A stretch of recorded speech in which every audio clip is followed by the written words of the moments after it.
Dragon গাছ cactus প্রজাতির মধ্যেই পড়ে, তাই বর্ষাকালে ড্রাগন গাছে ফাঙ্গাস লাগার সম্ভাবনা থাকে।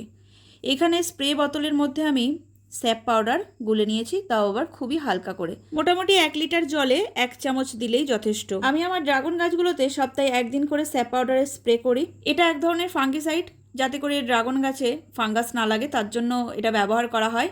তোমরা চাইলে যে কোনো এক ধরনের ফাঙ্গিসাইডই কিন্তু ব্যবহার করতে পারো। গাছের জন্য ফাঙ্গিসাইড তোমরা সার বা কীটনাশকের দোকানে পেয়ে যাবে।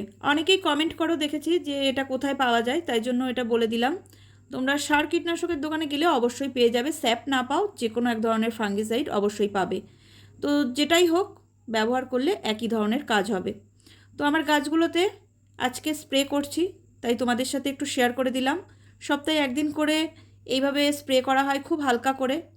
আর গাছের গোড়ায় এই পাউডারই কিন্তু ছড়িয়ে দিই সপ্তাহে 1 দিন করে। ফাঙ্গিসাইডের গুঁড়ো ছড়িয়ে দেওয়া থাকলে যখনই বৃষ্টি হয়, বৃষ্টির জলের সাথে ওই পাউডারগুলো মাটির সাথে মিশে যায়, তো গাছের গোড়ার শিকড়গুলোও ফাঙ্গাসের হাত থেকে রক্ষা পায়। তো এইভাবে মেনটেন করতে থাকলে বর্ষাকালে গাছে খুব একটা ফাঙ্গাস লাগার ভয় থাকে না। এই মুহূর্তে ওয়েদারটা কিন্তু যথেষ্ট ভালো, চারিদিকে রৌদ্র ঝলমল করছে। তবে এই রৌদ্র, এই বৃষ্টি বর্ষাকালে এটাই চলতে থাকে। বর্ষার সময় যেমনই ওয়েদার থাকুক না কেন, সপ্তাহে 1 দিন করে নিয়ম মেনে যদি এই ফাঙ্গিসাইডের স্প্রে গাছের ডালে করা যায় আর ফাঙ্গিসাইডের গুঁড়ো গাছের গোড়ায় ছড়িয়ে দেওয়া যায়, তাহলে ফাঙ্গাসের হাত থেকে গাছকে অনেকটাই রক্ষা করা যায়। আমি আমার গাছগুলো কিন্তু এইভাবেই মেনটেন করে রেখেছি।